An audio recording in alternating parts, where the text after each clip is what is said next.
Welcome to our breakout session on cybercrime trends, lessons from the front lines. My name is Jurgen Kutscher. I'm the Vice President at Mandiant Consulting, here part of Google Cloud, and I'm joined today by my colleague Nick Bennett, Senior Director of Mandiant Consulting Strategy here at Google Cloud. Now, before I start talking about cybercrime trends, I want to just take a brief minute to introduce Mandiant Consulting, explain who we are, how we work, and how the expertise that we gather provides us with a unique insight into the threat landscape. Now, Mandiant Consulting, part of Google Cloud, has been responding to cybersecurity incidents for over 20 years. And it's the part of the business we're the most well known for. But in addition to performing incident response investigations, meaning engagements where we help organizations understand the extent of the compromise, what has happened, what was taken, etc., we also have a complete portfolio of cybersecurity consulting services with the goal of helping organizations before, during, and after the breach. Part of our portfolio, for example, are strategic readiness services, where we help organizations better understand risk and areas where they can reduce risk, building more efficiency in their security program. We perform offensive security engagements where we test the strength of security controls, technical controls, where we imitate actual real-world attacks that we've seen happen at the front lines in order to give you a clear understanding how strong your controls are. And we have cybersecurity transformation and AI services, where we help build long-term cyber resilience, better cyber defense capabilities, where we're looking at up-leveling threat intelligence, detection, response, containment capabilities, as well as secure AI adoption. So part of Mandiant's mission has always been we want to give back to the community, whether it is through blog posts, webinars, whether it is presentations. Our goal has always been to share what we learn at the front lines with the broader cybersecurity industry. Now, one of those publications that I want to talk about today is called M-Trends. We just released our 17th edition of M-Trends. M-Trends is based on over 500,000 hours that we've performed responding to cybersecurity breaches in the last 12 months. Now, the report that we're going to look at covers a lot of different metrics, a lot of different areas, lessons learned. Now, of course, taking a 100-plus page report and trying to summarize it in a few slides is very challenging. But my hope is that this will pique your interest, that you'll look to download the report and read the rest of it in your own time. We're going to obviously share the link at the end of this. Now, there's a separate report that we've also published that my colleague Nick Bennett is going to talk more about, which is specifically related to AI. So let's jump right in. With over 500,000 hours of responding to cyber attacks at the front lines, we gather a lot of really valuable data. And we sort of summarize all of this data, all of these observations in a section that we call By the Numbers.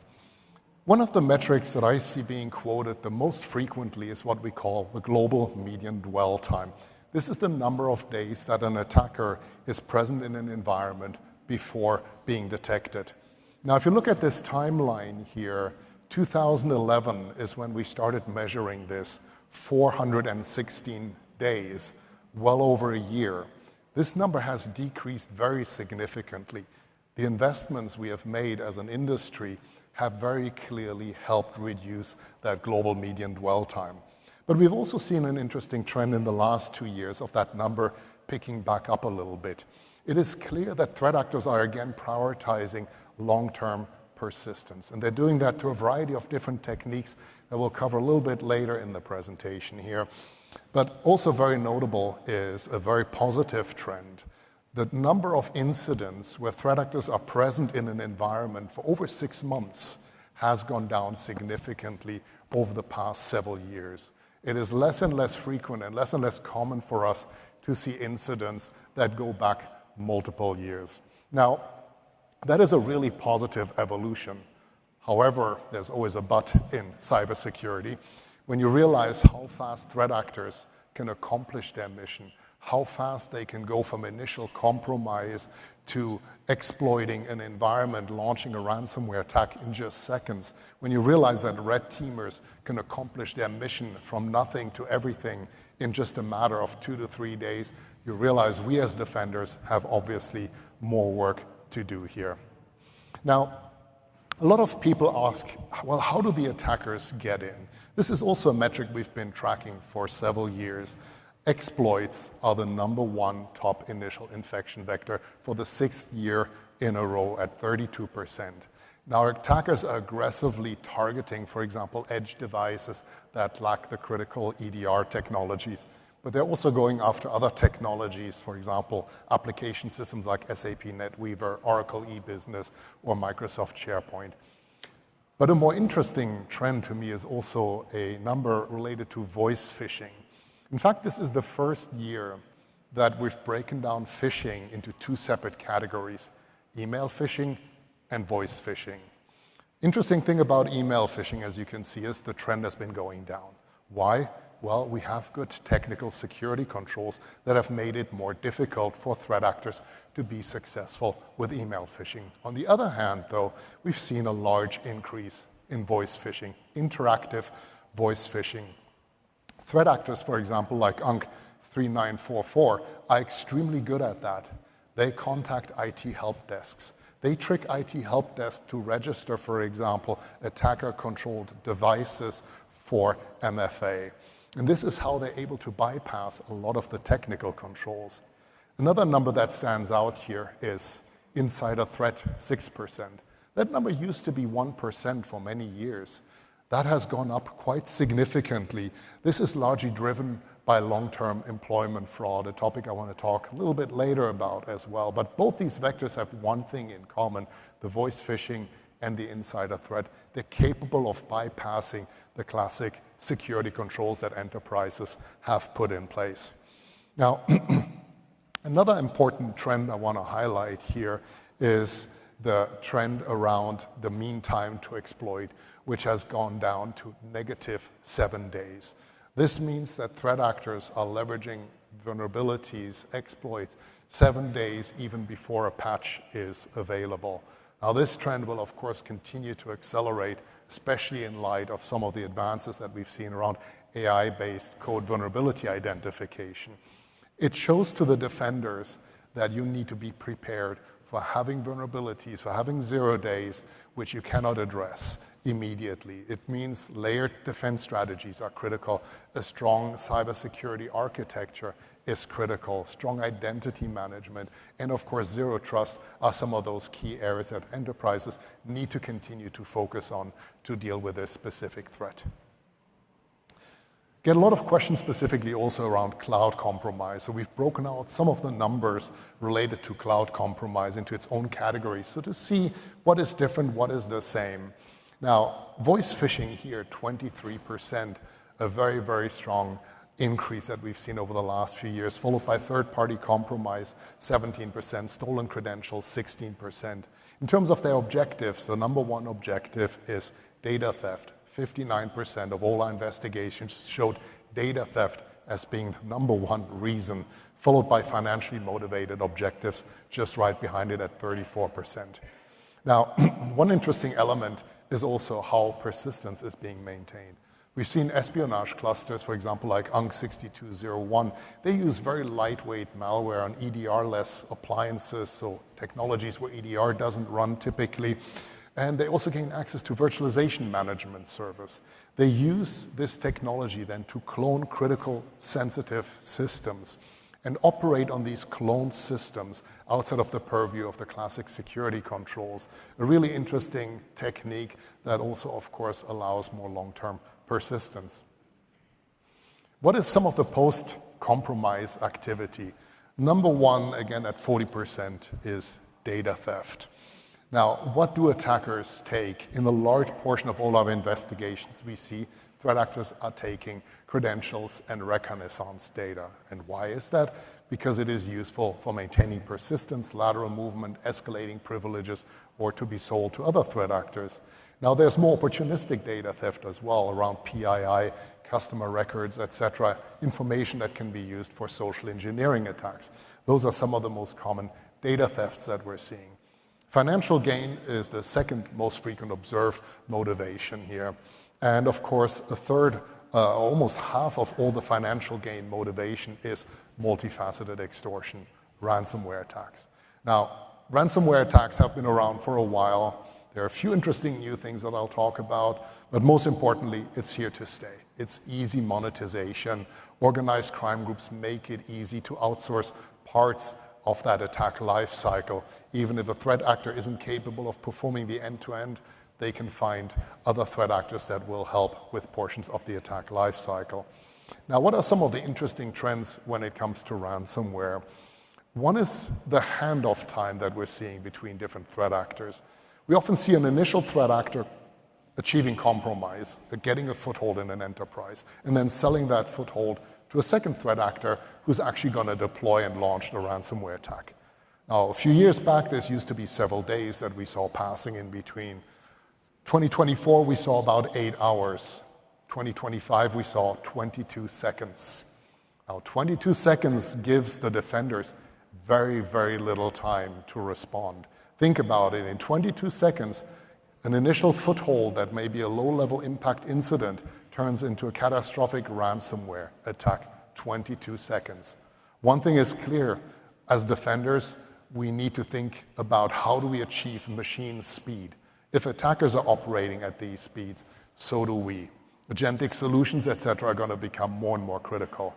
Now, the other concerning trend that we're seeing around ransomware attacks is that threat actors are not just going after the data, stealing the data, encrypting critical systems. They're also bringing down the infrastructure that enterprises rely on to restore their systems. I'm talking about backups and critical systems that are needed to bring an enterprise back online. So ransomware attacks have switched gears. They've escalated to introduce even more pain to the victim organization, to even further increase the odds of obtaining a ransomware payment by making it even harder for enterprises to recover. It's important for organizations to think about resilience. How do you properly segment those critical systems from the rest of your network?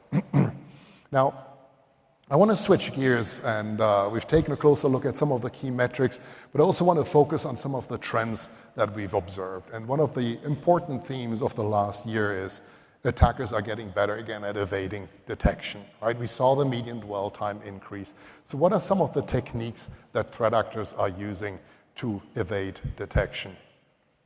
Now, there are two techniques that jump out at me right away: living off the land and living on the edge. Living off the land is a concept where threat actors try to eliminate the need of introducing foreign software into a victim's organization's network. So they're trying to not introduce any malware, attacker tools, or anything else. They're using exclusively what exists within the enterprise's network, making it, of course, a lot harder to detect that a malicious activity is ongoing when they're not introducing any foreign tools or technology. The other technique that's also really interesting and that has seen some interesting evolution over the last year is called living on the edge. Attackers going after edge devices, VPNs, routers, firewalls, you name it. They're finding 0 days. They're then using these technologies as a foothold into the enterprise. And why is that so difficult for enterprises? Well, these technologies typically don't have strong security telemetry. They have no EDRs running on them. And most enterprises have no capabilities to perform forensic analysis, for example, on these types of technologies. So something we see happen quite frequently is enterprises wind up detecting a compromise. They investigate, they remediate, and the attacker is back the next day. They do this 2 or 3 times, and they come to us and say, we keep getting recompromised, where in reality we're seeing they've actually never successfully eliminated the threat actor from the environment because the threat actor had a hold in one of their edge devices and was capable of continuously going back. Now, what is even more interesting is in the last few months we've seen a new trend where threat actors are not just using the edge device as an entry point, but they're actually using it to actually accomplish their mission, to intercept the traffic, to steal the data, clear text credentials, etc., and even reducing sometimes or eliminating the need to move into the actual network. Now, when you combine these two techniques together, you can imagine, of course, how difficult it becomes for enterprises to deal with these two techniques combined. On one hand, you're not going to see any new tools, any malicious code being introduced in the environment. And on the other hand, attackers are living on devices where you do not have typical EDR and other type of visibility into. Makes it extremely difficult to investigate and remediate. Another technique we have seen over the past year is sort of that cascading impact of third-party compromise. We all know the network perimeter is becoming increasingly difficult to define for most organizations, right? There's on-prem, there's cloud, there's SaaS connections, third-party connections. It all adds a lot of complexities, right? And organizations securing this interconnected web of trust and relationships is really a new challenge, a challenge tied to identity. Now, what are threat actors doing here specifically? They're compromising upstream SaaS providers, for example. An attacker gets access to a developer workstation, is capable to get access to the code repository, finds some of the personal access tokens, is able to pivot into the production environment, and from there get the necessary secrets that allow them to go downstream into the potential SaaS clients, organizations. And what is interesting there is we're seeing these trusted connections. We're seeing these attackers then being able to pivot potentially to 100 or several hundred downstream enterprises. Now, these are trusted connections again. Attackers are coming in with credentials, with access, and oftentimes enterprises underestimate the blast radius, as we call it, meaning the level of access you can get by coming through one of these trusted connections.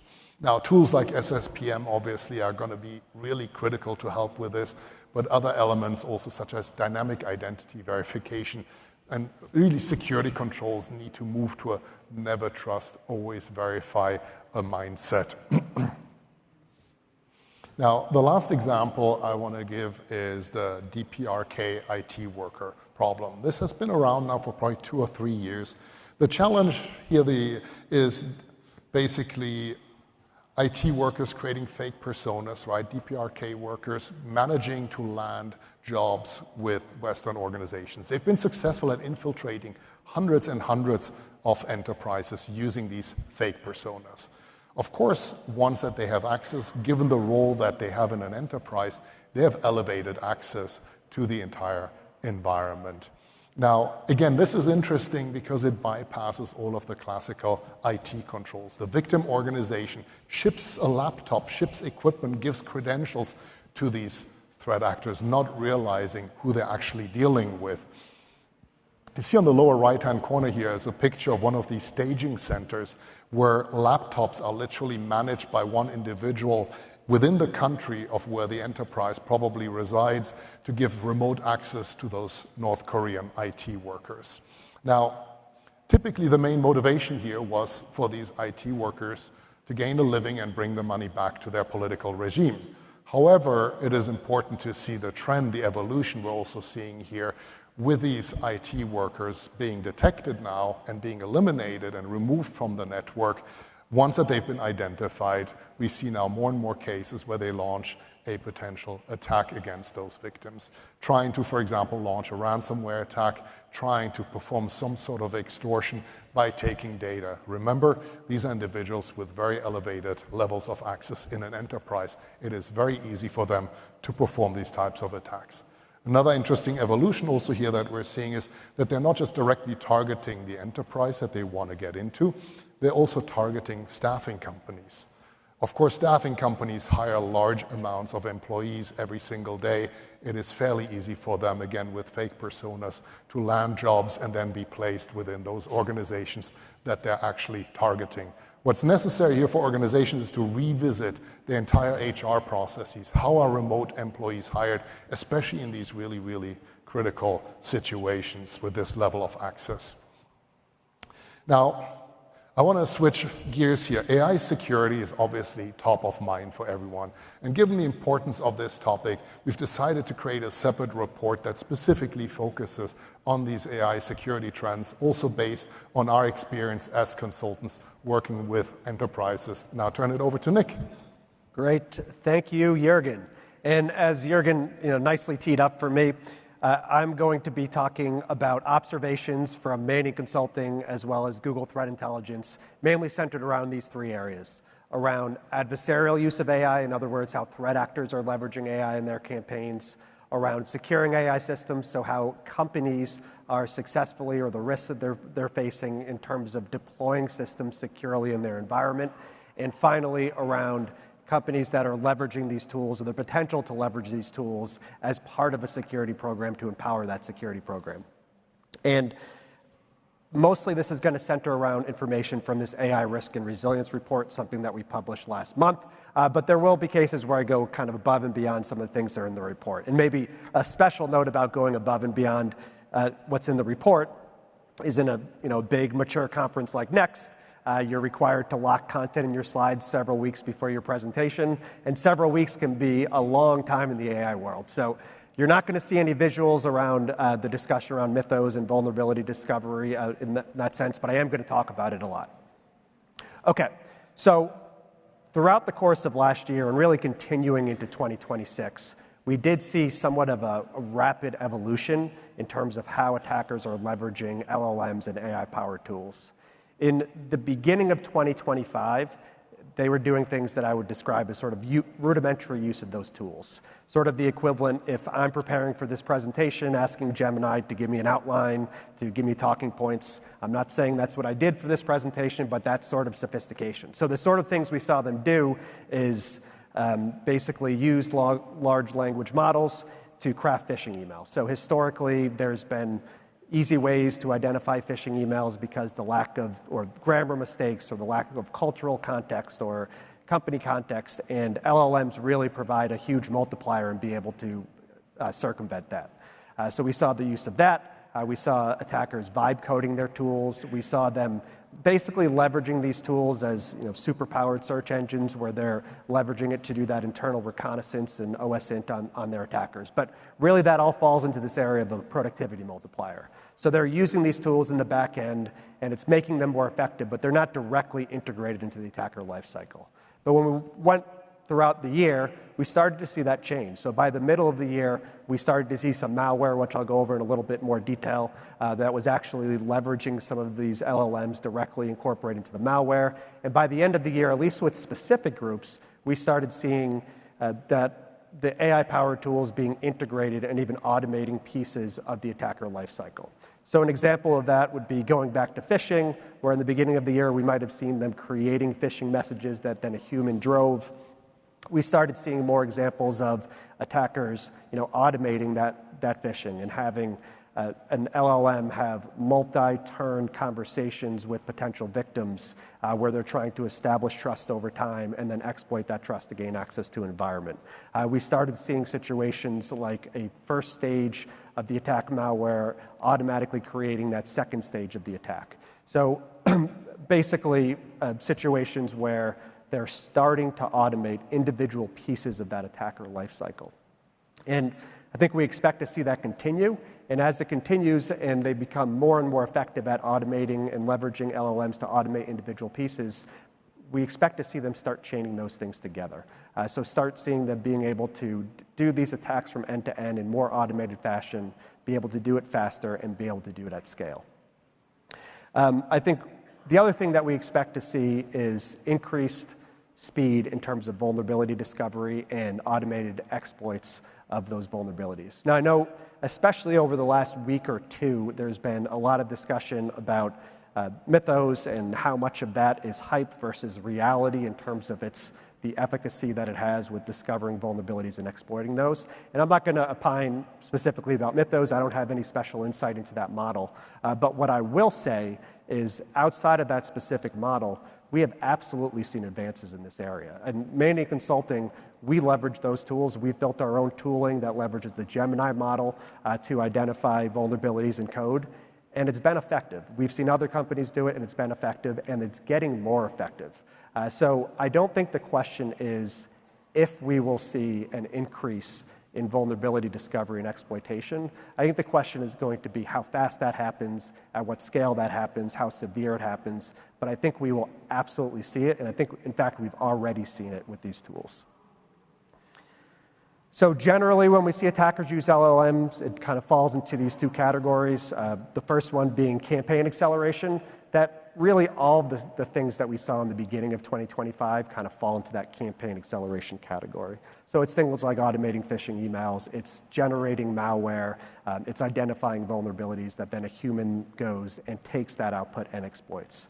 And the second category, and that's what we're going to talk about in a little more detail here, is these malicious actions. So when the LLMs and AI tools are actually integrated into the specific tools and workflows that the attacker is using. So on here, you'll see a number of different pieces of malware. So these were all pieces of malware that we identified during investigations in 2025 that kind of fall into that second category of malware that was using LLMs in novel ways. And to give a little bit more context about what I mean when I say that they're automating individual pieces of the attack lifecycle, I want to go into detail on a couple of these pieces of malware. So the first one is prompt flux. So this is a dropper malware. If you're unfamiliar with what dropper malware is, it's really just a fancy way to say it's malware that installs another piece of malware.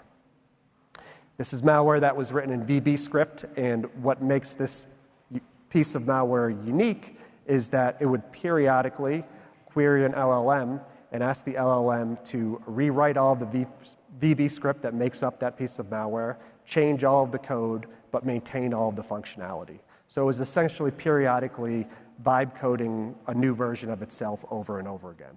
And why would a piece of malware want to do that? Just the simple thing is it's much harder to detect. So the footprint that it makes on an endpoint is going to change every time it creates a new iteration of itself, therefore making signatures that are static very basically not useful in detecting it. The second piece, and an interesting one, is a piece of malware called prompt steal. So this is a data miner malware. So that just means that it's malware whose intention is to gather data and transfer it back to an attacker. And this is a piece of malware that we saw used by Russian threat actors against Ukrainian organizations in 2025. And what made this piece of malware unique is historically, this kind of malware, data mining malware, what we see is hard-coded functionality in terms of how it would steal data, collect it, and maybe also pass-throughs for human beings to connect to it and run commands to collect data. In this piece of malware, it prompts an LLM to then automatically create the scripts or the commands to do its job. So in other words, you could think that you prompt the LLM to say, I want to steal all of the data associated with X project across Y systems in Z time frame, and the malware will automatically generate the commands and scripts to go and do that and then execute that. So I think hopefully what you see here is this is kind of a building block, and an additional building block that we see where parts of the attacker lifecycle is being automated through the help of LLMs. And I think we're expecting to see that continue. And as they build these individual components, eventually maybe getting to the point where that entire attacker kill chain or the entire attacker lifecycle can be automated. Okay, moving from the bad actors to talking a little bit about the good actors. So Mandiant ends up getting a lot of insight into companies, either their successes or their challenges or their risks when it comes to deploying AI tools securely. And the reason we get that insight is we do a lot of consulting engagements with these companies, and we'll do things like we will red team an AI-based application or do threat models of an AI-based system or application. We've helped organizations build out AI governance programs or tweak their existing governance programs or do a technical analysis of how an LLM is configured or how the infrastructure below it is configured, helping organizations build out detection capabilities for AI-powered tools. The point of all that list is across that sort of large diversity of different types of projects that we've driven, we have found some observations that sort of happen over and over again.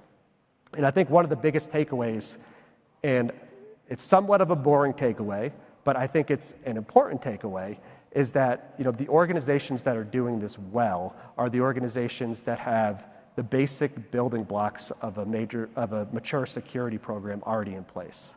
So through these projects, we might surface issues. We found prompt injection. We've been able to identify, here's an LLM that's configured with a backend data store, and the permissions are wrong, so that allowed everyone in the company to get access to the sensitive data, or we're able to get code execution on an application that somebody had deployed.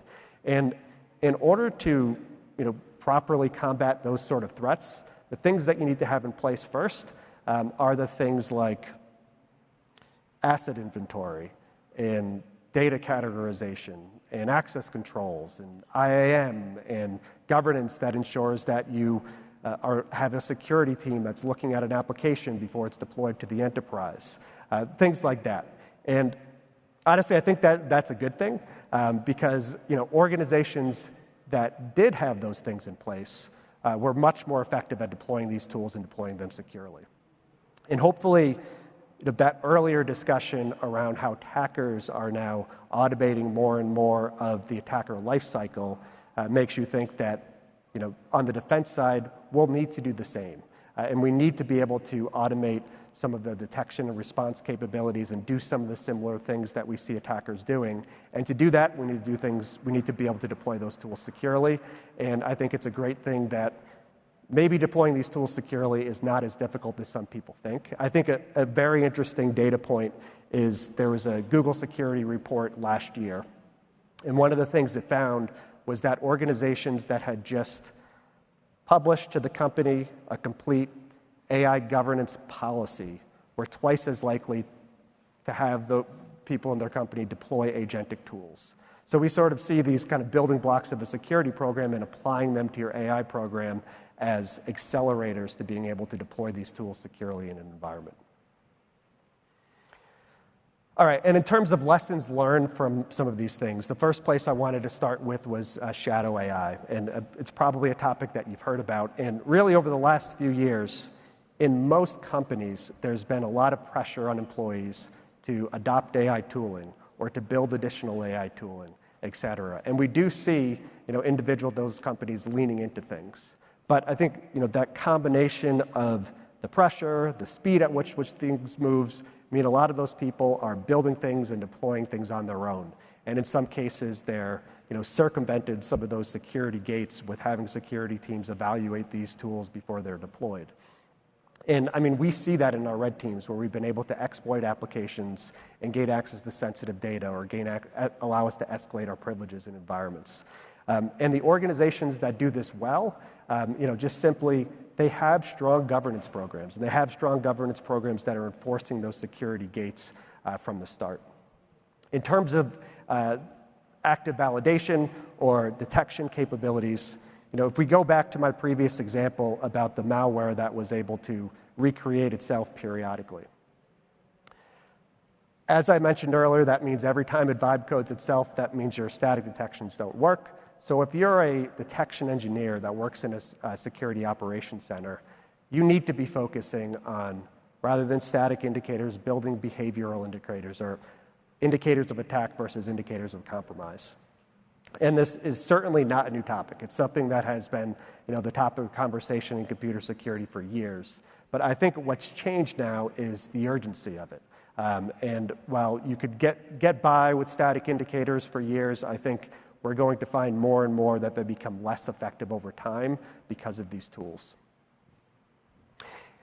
So what do you do as a SOC engineer? I think the good news is that you also have access to these tools. And detection engineering and threat hunting, these are actually things that the current AI models and LLMs are effective at. And these are things that you can leverage. So this is something that you should be leveraging now. So, think of an example. You have a SOC analyst. They identify some malicious activity.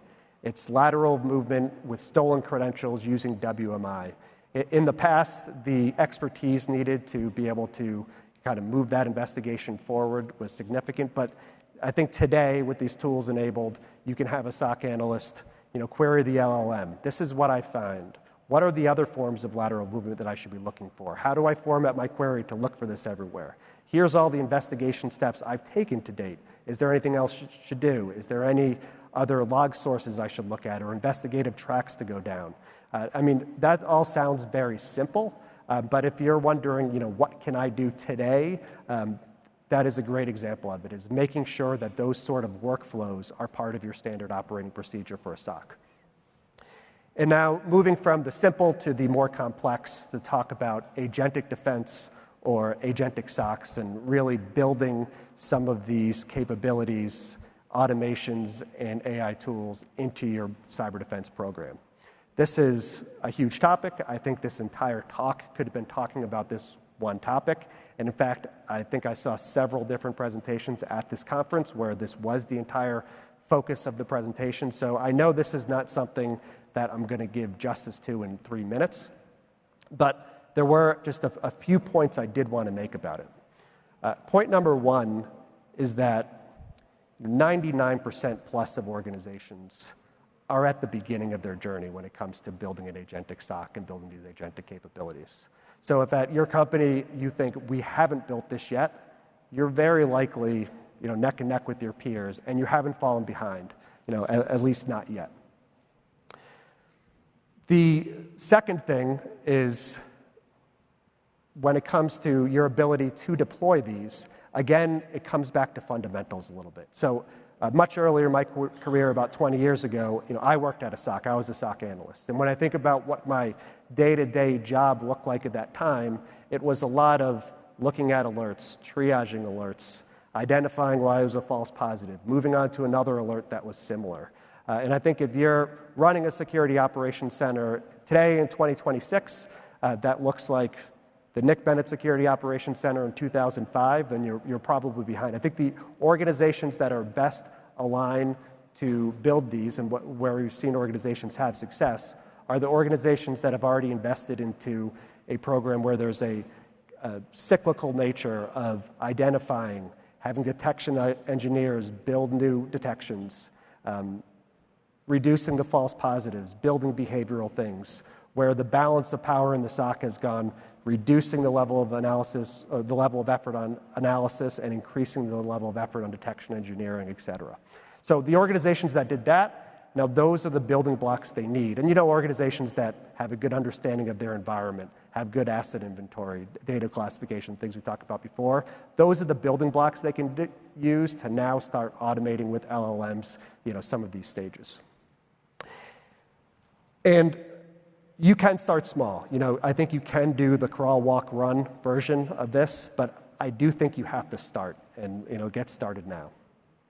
The last sort of item I wanted to talk about was that vulnerability discovery and vulnerability identification. I think if you look back a few weeks ago when some of this news around Mythos and Project Glasswing came out, if you were to categorize the response in the computer security world, I think it was frantic. There may be a feeling of hopelessness and despair, but I do think there's things that organizations can be doing now to combat the potential threat of a significant increase in vulnerability discovery. We've been talking to a lot of clients about this for the last several weeks. Obviously, there's a lot of concern in the industry about it. And when we talk about it with Mandiant Consulting, we're focusing on two main use cases. The one use case is the software developer that is building software where they're concerned that the code that they're building, there could be vulnerabilities discovered in it, or the imported libraries in the software supply chain that they're importing vulnerabilities there. And really, a main message there is, you have access to these tools too. You do not have to wait until you have access to the latest model in order to start incorporating this tooling. As I mentioned earlier, at Mandiant, we've created our own tooling for vulnerability discovery, leveraging the Gemini model, and it's effective. So it works. So if today, you don't have, as part of your SDLC process, some level of AI-driven automated vulnerability discovery, I think it's a capability that you should be building now, not waiting on access to the latest and greatest model. So the second category is enterprises that deploy software. So the enterprises that are deploying software into their environment, where they're concerned that the software they're deploying is going to open them up to breach. Here, again, I'll start here with goes back to fundamentals. So if, hypothetically, a single vulnerability in a single piece of software in your environment should not open up your entire environment to a catastrophic breach. But in order to ensure that, it's those basics that we've been talking about in computer security for 25 years. It's defense in depth, it's zero trust architecture, it's strong cyber defense. And doing those things is hard, and none of those things are a short-term fix. All of those are long-term changes to a security program. So when we've been working with clients to understand what should we be doing now in the short term to address these threats, a lot of varying things, but inevitably there's at least 3 things that are common. One of those is threat modeling. And the reason that we're doing threat modeling is really to zero in and understand how these weaknesses could impact you, and essentially to divert resources, to say, these are the things that could be most impactful for us, this is how we're going to spend our resources that are limited, et cetera. The second thing is vulnerability management. So to be prepared for this potential future of lots of new vulnerabilities, and in some cases that have patches, in some cases not, diverting resources to, 1, being able to patch and being able to patch quickly, and then 2, proactively coming up with your mitigations for when those patches aren't available, whether it's taking things offline or quarantining or limiting the exposure of individual resources, et cetera. And then on the other side of that coin is the detections. So as exploits are created for these vulnerabilities, being able to either very quickly or automatically generate detections so that you can look through that in your telemetry, you can drive threat hunting or automatically detect those things in your environment. All right, so I'm going to invite Jurgen here in a minute, but just to put a bow around the things I said, I think throughout this last year plus, we've seen that increased use of sophistication of AI tools by attackers. It's leading to more and more automation of the attacker lifecycle, and I think we see a future where more of that is automated and we get the potential of end-to-end automation, and certainly a future where there's a lot more vulnerability discovery. So to be prepared, I do think that part of the solution is building some of these agentic and automated solutions from the defender side. But to do that effectively, you need to tackle the principles in your security program so you can do those securely.